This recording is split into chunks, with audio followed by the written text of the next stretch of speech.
గోవిందా గోవిందా అని పిలిచినదే తడువుగా భక్తుల కష్టాలను తొలగించే కలియుగ ప్రత్యక్ష దైవం శ్రీ వెంకటేశ్వర స్వామి. సుప్రసిద్ధ శ్రీనివాస క్షేత్రాలైన తిరుమల, ద్వారకా తిరుమల తర్వాత స్వయంభూ రూపంలో స్వామి వెలిసిన అత్యంత ప్రాచీనమైన పవిత్రమైన క్షేత్రం కోనసీమ తిరుపతి వాడపల్లి. గౌతమి గోదావరి తీరంలో నారద మహర్షి స్వయంగా ప్రతిష్ఠించిన శ్రీ వాడపల్లి వెంకటేశ్వర స్వామి ఆలయ విశేషాలు ఇవాల్టి తీర్థయాత్రలో తెలుసుకుందాం.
దక్షిణ గంగగా పిలువబడే పవిత్ర గోదావరి తీరంలో పచ్చని కోనసీమ గుండెల్లో తిరుమల తర్వాత అంతటి మహిమాన్వితమైన దివ్యక్షేత్రంగా సాక్షాత్తు కలియుగ వైకుంఠ వరదుడైన శ్రీనివాసుడు స్వయం వ్యక్తమైన క్షేత్రంగా భాసిల్లుతున్న పుణ్యధామం వాడపల్లి.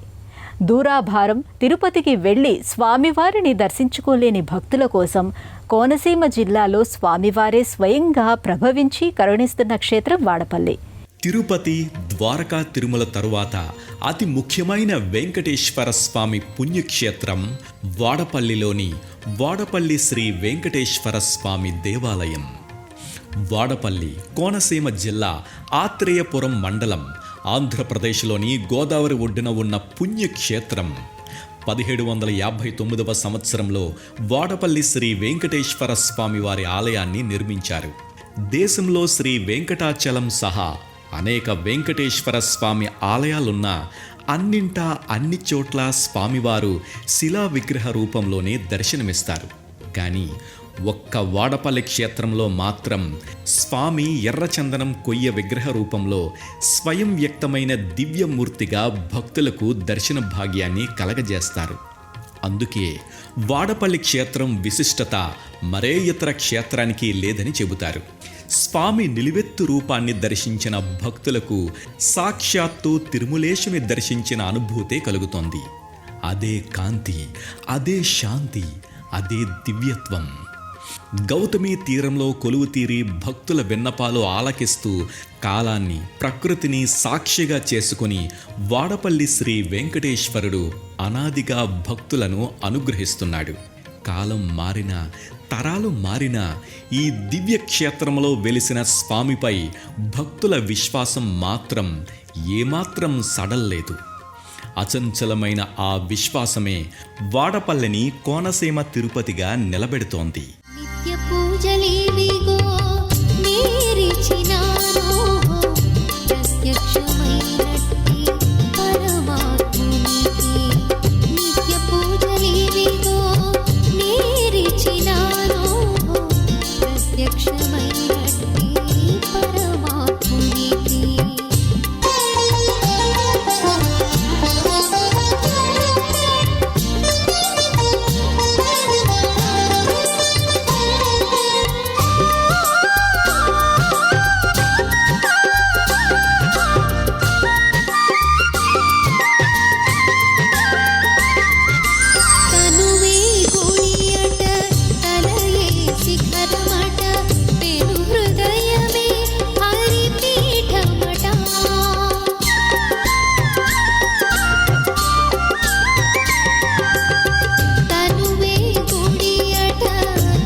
వాడపల్లి శ్రీ వెంకటేశ్వర స్వామి ఆలయాన్ని దర్శించిన ప్రతి భక్తుడి మనసులో మొదట మెదిలే భావం ఒక్కటే, ఇది తిరుమల కాదు, కానీ తిరుమలే.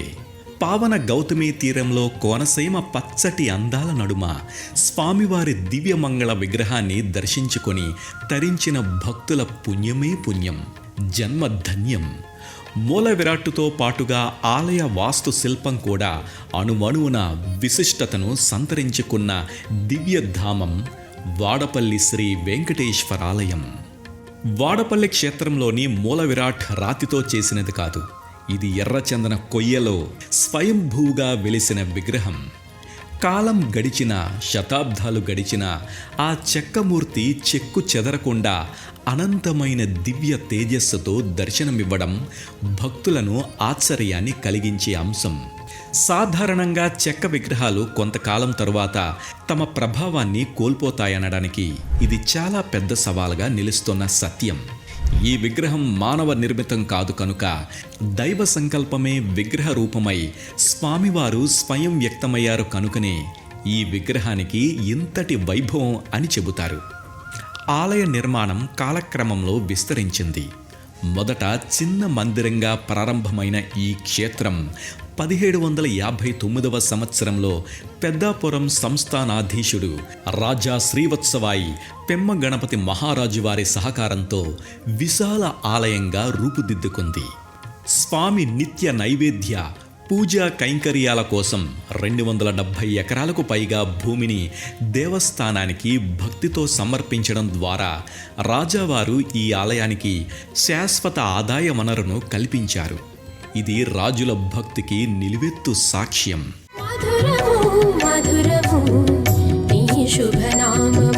సుందరం సుందరం నీ మంగళ రూపము, మధురము మధురము నీ శుభనామము. సుందరం సుందరం నీ మంగళ రూపము, శ్రీహరి శ్రీహరి శ్రీహరి శ్రీహరి.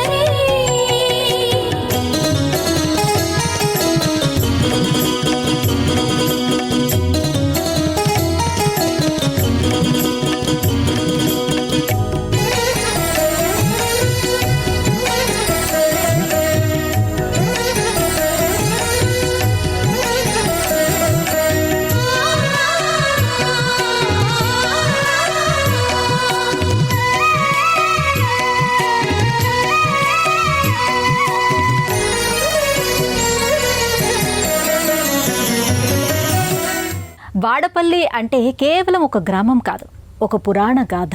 కలియుగంలో ధర్మం క్షీణిస్తున్న వేళ భక్తులను కాపాడేందుకు స్వయంగా శ్రీ మహావిష్ణువే ఇక్కడ ఏరుకోరి తన దివ్య మంగళ స్వరూపాన్ని ప్రకటింపచేశాడు.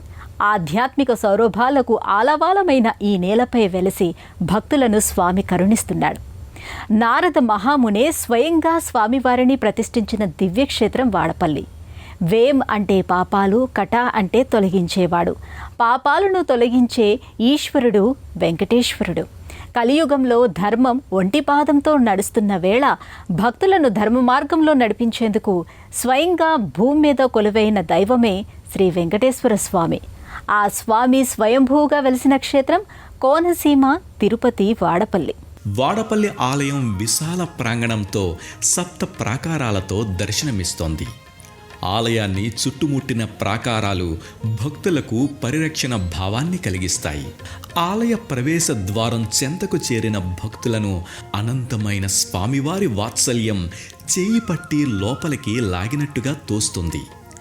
ఎత్తైన గోపురాలు, సుందరమైన శిల్పకళ, విశాలమైన మండపాలు ఈ ఆలయ వైభవానికి ప్రతీకలుగా నిలుస్తున్నాయి. బంగారు వన్నెల ప్రభలతో వెలుగొందే మకర తోరణంలో స్వామివారు సకలాభరణ భూషితుడై పట్టు పీతాంబరాలను ధరించి ఇరువురు దేవేరులతో గర్భాలయంలో కొలువుతీరి భక్తులకు నయనానందకరంగా దర్శన భాగ్యాన్ని అనుగ్రహిస్తాడు. అచ్చంగా ముమ్మూర్తుల తిరుమలేశ్వరి విగ్రహాన్ని పోలి ఉండే స్వామివారి దారవతో నిర్మితమైన ఈ మూల విరాట్ను దర్శించుకున్న క్షణంలో భక్తుల మదిలో అపారమైన ఆనందానుభూతి కలుగుతోంది. శ్రీనివాసము నీ హృదయం.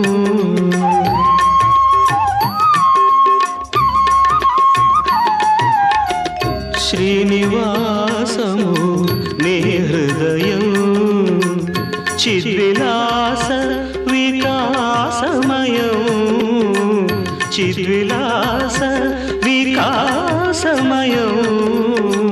శ్రీనివాసము నీ హృదయం.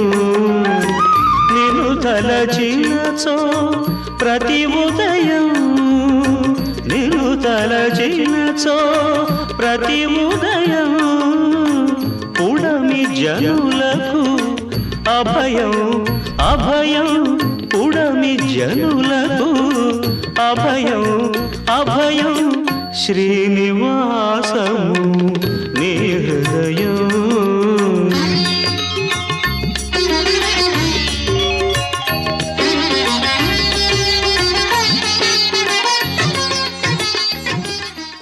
నుదుట ఊర్ధ్వపుండ్రం, కంఠంలో వనమాల, దివ్యకాంతితో మెరిసే నేత్రాలు, ఆ అర్ధ నిమీలిత నేత్రాల నుండి జాలువారే అపారమైన కరుణ కలియుగ వైకుంఠ వరదుని కారుణ్యామృత చక్రవర్తిగా మదిలో నిలుపుకునే భాగ్యాన్ని కలుగజేస్తోంది.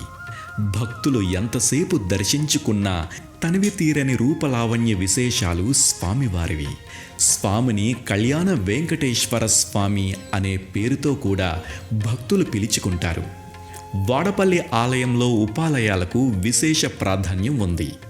గర్భాలయానికి కుడివైపున 12 గోపాల ప్రతిష్టలతో ఒకటిగా భావించే శ్రీ రుక్మిణీ సత్యభామ సమేత వేణుగోపాల స్వామి దర్శనమిస్తాడు. ఉత్తర దిశలో అలివేలు మంగతాయారు అమ్మవారి సన్నిధి, ఆమెకి ఎదురుగా గరుత్మంతుని ఆలయం కనిపిస్తాయి. ఆగ్నేయ దిశలో శ్రీ రామానుజుల వారి సన్నిధి, దక్షిణ దిశలో అన్నపూర్ణ సమేత విశ్వేశ్వర స్వామి వారి సన్నిధి నెలకొని ఉన్నాయి. ఆది నుండి సంధ్యాది విధులలో వేదం వైనది విష్ణు కథ. నాదించి నిదే నారదాదులచే, నాదించి నిదే నారదాదులచే, వీధి వీధులనే విష్ణు కథ. నాదించి నిదే నారదాదులచే, వీధి వీధులనే విష్ణు కథ. వినరో భాగ్యము విష్ణు కథ, వినుబలమిదేవో విష్ణు కథ. వినరో భాగ్యము విష్ణు కథ.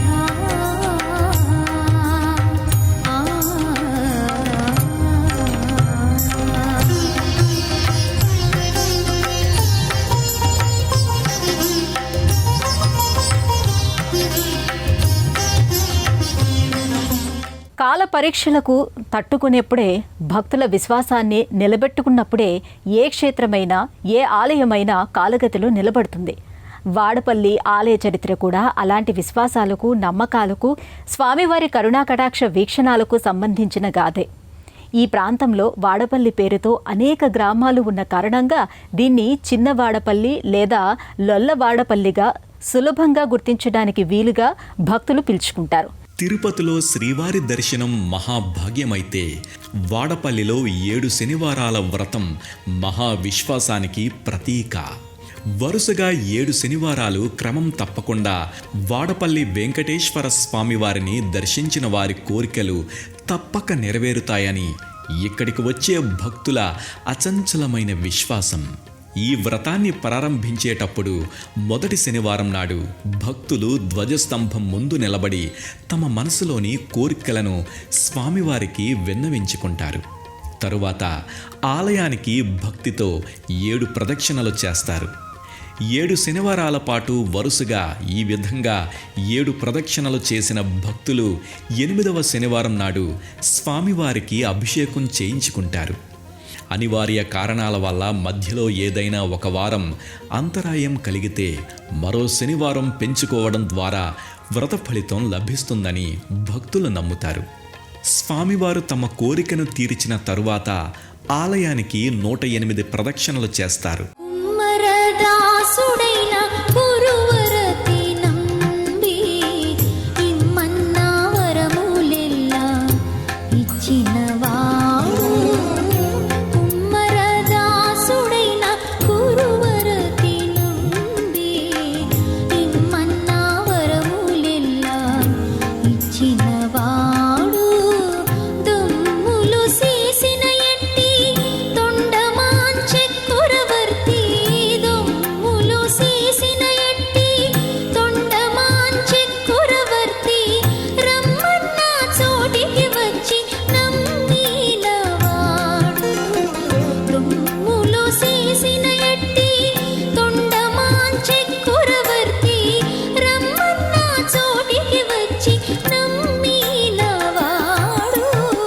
కొండలలో నెలకొన్న కోనేటి రాయడు వాడు. కొండలంత వరములు గూపెడు వాడు. కొండలలో నెలకొన్న కోనేటి రాయడు వాడు. వాడపల్లి ఆలయంలో నిత్యం స్వామివారికి ఉదయం 5:30 నుండి 6 గంటల వరకు బాలభోగ నివేదన సేవ జరుగుతోంది. శనివారం మినహా వారంలో మిగతా రోజుల్లో ఉదయం 8:30 నుండి 9:30 వరకు ప్రత్యేక అష్టోత్తర శతనామార్చన జరుగుతోంది. నిత్యం స్వామివారికి ఉదయం 10 గంటల నుండి 11:55 వరకు ప్రత్యేక కళ్యాణోత్సవం జరుగుతోంది. శనివారం తెల్లవారుజామున 3:15 నుండి 4 గంటల వరకు సుప్రభాత సేవ జరుగుతోంది. ప్రత్యేక పూజలు, ఉత్సవాలు, సేవలు. వాడపల్లి శ్రీ వెంకటేశ్వర స్వామి ఆలయం సంవత్సరం అంతా భక్తులతో కళకళలాడుతుంటే ఉత్సవకాలం వచ్చేసరికి ఆ క్షేత్రం ఒక మహానగరంలా మారిపోతుంది. సాధారణ రోజుల్లో దర్శన క్షేత్రంగా కనిపించే వాడపల్లి ఉత్సవాల సమయంలో మహోత్సవ భూమిగా రూపాంతరం చెందుతోంది. వాడపల్లి ఆలయంలో జరిగే బ్రహ్మోత్సవాలకు ప్రత్యేక ప్రాధాన్యం ఉంది. ప్రతి సంవత్సరం ఆశ్విజ మాసంలో 5 రోజుల పాటు ఈ బ్రహ్మోత్సవాలు అంగరంగ వైభవంగా నిర్వహించబడతాయి. వాడపల్లి ఉత్సవాల్లో మరో ప్రధాన ఘట్టం తీర్థోత్సవం. ప్రతి సంవత్సరం మార్చ్, ఏప్రిల్ నెలల్లో గౌతమి గోదావరి తీరంలో జరిగే ఈ తీర్థం భక్తులకు మహాపుణ్యప్రదమైనది. స్వామి ఉత్సవమూర్తిని గౌతమి తీరానికి తీసుకువెళ్లి నదీ స్నానం చేయించి పూజలు చేస్తారు. ఈ సమయంలో గోదావరి తీరం భక్తులతో ఇసుకేస్తే రాలనంతగా నిండిపోతోంది. చైత్ర శుద్ధ ఏకాదశి నాడు జరిగే తీర్థం, కళ్యాణోత్సవం, రథోత్సవం వాడపల్లి క్షేత్రానికి ప్రముఖం. ఉత్సవాల సమయంలో గుడి చుట్టూ ఏర్పాటు చేసిన అన్నదాన కేంద్రాలు, సేవా శిబిరాలు పూర్తిగా వాడపల్లి మొత్తాన్ని సేవాక్షేత్రంగా భాసింపజేస్తాయి. ఆలయ దర్శన వేళలో ఈ ఆలయం ఉదయం 6 గంటల నుండి మధ్యాహ్నం 1 గంట వరకు, తిరిగి సాయంత్రం 4 గంటల నుండి రాత్రి 8 గంటల వరకు భక్తుల దర్శనార్థం తెరిచి ఉంటుంది. శనివారం రోజున ఉదయం 4 గంటల నుండి మధ్యాహ్నం 2 గంటల వరకు, తిరిగి సాయంత్రం 4 గంటల నుండి రాత్రి 9 గంటల వరకు తెరిచి ఉంటుంది. ఇక ప్రయాణ సౌకర్యాలు. వాడపల్లి గ్రామం రావులపాలెం గ్రామానికి 11 కిలోమీటర్ల దూరంలో ఉంటుంది. 25 కిలోమీటర్ల దూరంలో ఉన్న రాజమండ్రి రైల్వే స్టేషన్ ఈ ఆలయానికి దగ్గరలో ఉన్న రైల్వే స్టేషన్. వాడపల్లి వెంకటేశ్వర స్వామి ఆలయానికి వెళ్ళడం అంటే కేవలం స్వామిని దర్శించుకోవటానికి చేసే యాత్ర మాత్రమే కాదు, కలికల్మషాన్ని తొలగించుకునే యాత్ర. మనసు పొరల్లో దాగి ఉన్న ఆధ్యాత్మిక భావనలను తేటపరుచుకునే యాత్ర. నగరపు జీవితపు భారాన్ని వదిలించుకొని ఆనంద పారవస్యంలో మునిగి తేలే యాత్ర. భవబంధాలను మించిన ఆధ్యాత్మిక ఔన్నత్యానికి పెద్దపీట వేసే యాత్ర. మనసారా గోవిందుడిని కోరి కొలిచే యాత్ర. ఇవి ఈ ఆలయం విశేషాలు. మళ్ళీ వచ్చే ఎపిసోడ్లో మరో ఆలయ విశిష్టతను గురించి తెలుసుకుందాం. అంతవరకు సెలవు. నమస్కారం.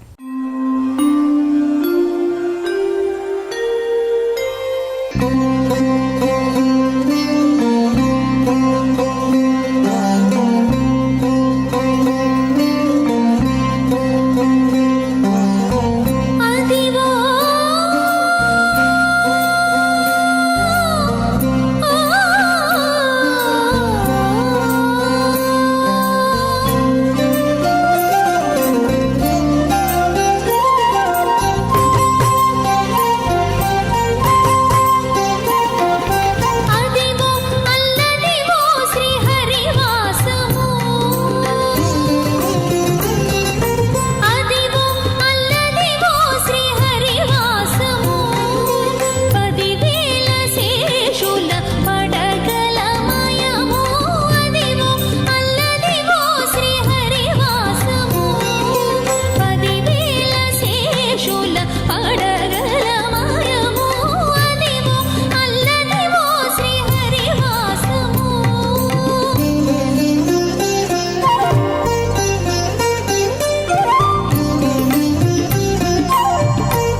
చూడాలనుకుంటే www.youtube.com/@ETV Life Spiritual లో చూడవచ్చు.